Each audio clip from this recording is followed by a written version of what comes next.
Kelompok kami membahas kasus tentang pencemaran lingkungan yang dilakukan oleh PT Rayon Utama Makmur di Sukoharjo. Beranggotakan 4 orang.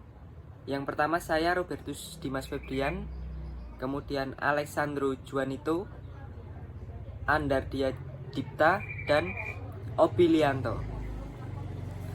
Bulan Januari 2022, warga Kabupaten Sukoharjo melaporkan PT Rayon Utama Makmur dengan mendatangi Ditjen Penegakan Hukum Lingkungan Hidup dan Kehutanan, Kementerian Lingkungan Hidup dan Kehutanan, Komnas HAM, dan Komnas Perempuan di Jakarta. Kedatangan warga Sukoharjo untuk melaporkan PT Rayon Utama Makmur ini karena mereka melakukan pencemaran lingkungan berupa pencemaran udara maupun air. Pencemaran udara yang dirasakan warga berupa bau busuk yang menyengat yang membuat warga sekitar mual, pusing, hingga sesak nafas. Sementara limbah cair yang berwarna pekat dan berbau busuk dibuang ke sungai yang mengarah ke Sungai Bengawan Solo. Bahkan seringkali pipa pembuangan air limbah PT Rayon Utama Makmur ini mengalami kebocoran, sehingga limbah cair tersebut mencemari sawah dan air sungai irigasi warga sekitar.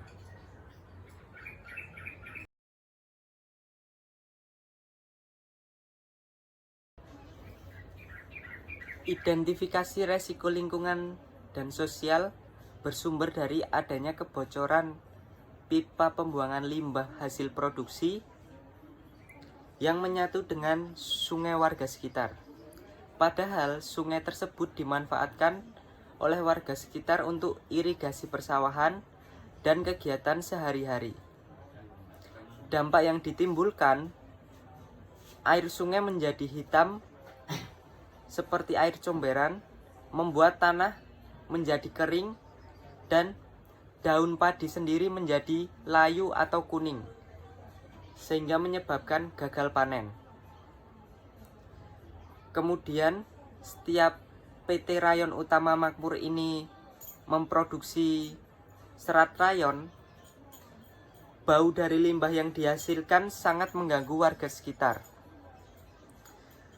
Bau yang ditimbulkan tersebut tidak hanya dirasakan oleh satu desa ataupun satu kecamatan, tetapi sudah sampai ke Kabupaten Wonogiri.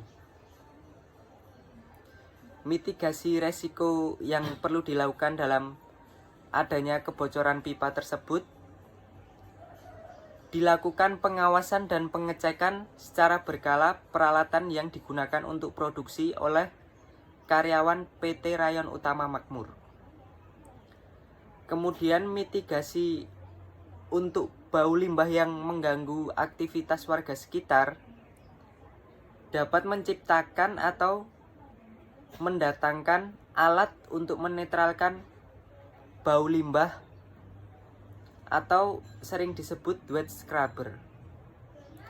Alat tersebut berguna untuk mengubah zat H2S menjadi H2SO4 supaya bau yang ditimbulkan dari limbah PT Rayon Utama Makmur ini tidak menyengat sehingga tidak mengganggu aktivitas warga sekitar. Adapun faktor lain yang membuat limbah cair ini tidak segera diselesaikan oleh PT Rayon Utama Makmur. Sebelumnya, Dinas Lingkungan Hidup Sukoharjo mengungkapkan PT Rayon Utama Makmur ini pernah mendapatkan sanksi selama 18 bulan untuk perbaikan pipa dan penanganan bau. Namun hingga sekarang belum ada hasilnya.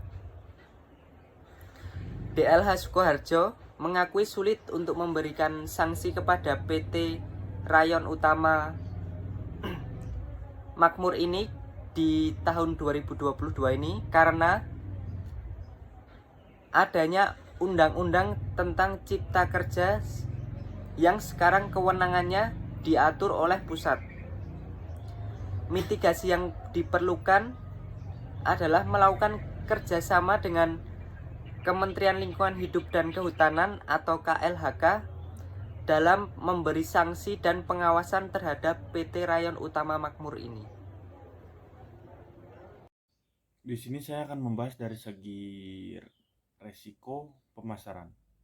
Jadi dalam terkait resiko pemasaran ada keterkaitan dari kebocoran pipa pembuangan limbah dari PT RAM tersebut.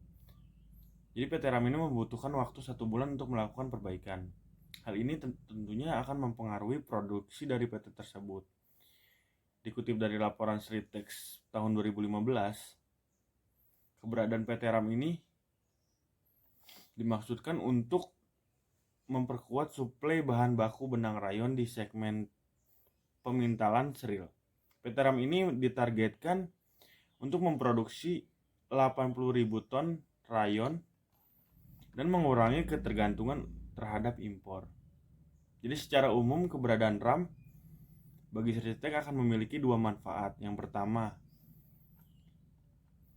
RAM bisa mendukung kebutuhan bahan baku serat rayon, apalagi itu produsen. Produsen serat rayon di Indonesia hanya ada 2, yakni PT Indo Barat Rayon dan PT South Pacific Visco, atau bisa disingkat PT SPV. Keberadaan RAM ini diharapkan bisa memasok 60% kebutuhan produksi pemintalan Sritex. Kedua, selain pemasok bahan baku yang stabil, pembangunan pabrik serat rayon PT RAM juga bisa memberi garansi kualitas serat rayon bagi produk PT Sritex. Keberadaan PT RAM ini sangat mempengaruhi perbedaan kualitas serat rayon untuk kebutuhan produksi yang selama ini disuplai perusahaan yang berbeda-beda. Baik, perkenalkan nama saya Obilianto. Saya akan membahas tentang SDM dari permasalahan PT Rayon Utama Makmur. Jadi, setelah kejadian yang dialami oleh PT Rayon Utama Makmur, warga sekitar melakukan demo terhadap perusahaan tersebut karena mendapatkan limbah bau dari perusahaan tersebut. Direktur perusahaan tersebut membuat kesepakatan kepada warga sekitar, yaitu yang pertama, PT Rayon Utama Makmur bersedia untuk menghilangkan dampak bau yang dihasilkan dari limbah PT Rayon Utama Makmur sesuai baku mutu lingkungan. Kedua, untuk pelaksanaan upaya sebagaimana dimaksud di atas, PT Rayon Utama Makmur akan melibatkan tim independen dari WNS, UMS, dan tim independen lain yang bersedia bergabung. Ketiga, upaya menghilangkan dampak bau akan dilaksanakan dalam waktu 1 bulan sejak kesepakatan ditandatangani. Keempat, apabila dalam waktu 1 bulan PT Rayon Utama Makmur belum dapat menghilangkan dampak bau tersebut, PT Rayon Utama Makmur bersedia menghentikan sementara proses produksinya sampai dengan membuat instalasi sulfur exit atau H2SO4 recovery. Pelaksanaan dari PT Rayon Utama Makmur tersebut telah berjalan, dan Direktur PT Rayon Utama Makmur juga memberikan pengobatan gratis untuk warga sekitar pabrik. Pengobatan tersebut dilaksanakan di Dukuh Tawang Kerajaan, Desa Gupit, dan di Desa Plesan. Dan PT Rayon Utama Makmur juga melakukan upaya untuk menghilangkan bau seperti penutupan pipa inlet IPAL, pemberian mikroba pada inlet IPAL, pengabutan pada cerobong Cimei, dan penanaman pohon kantil. Direktur SDM PT Rayon Utama Makmur mengatakan, saat ini proses uji coba produksi dihentikan karena proses pergantian tenaga listrik. Dari sebelumnya tenaga listrik menengah berganti ke tegangan listrik tinggi. Selain telah menandatangani kesepakatan terhadap warga sekitar, perusahaan harus memberikan pelatihan kepada para karyawannya agar mendapatkan keahlian atau sikap terhadap melakukan pengelolaan limbah pabrik tersebut supaya tidak memberikan dampak buruk bagi lingkungan dan masyarakat di sekitar perusahaan tersebut.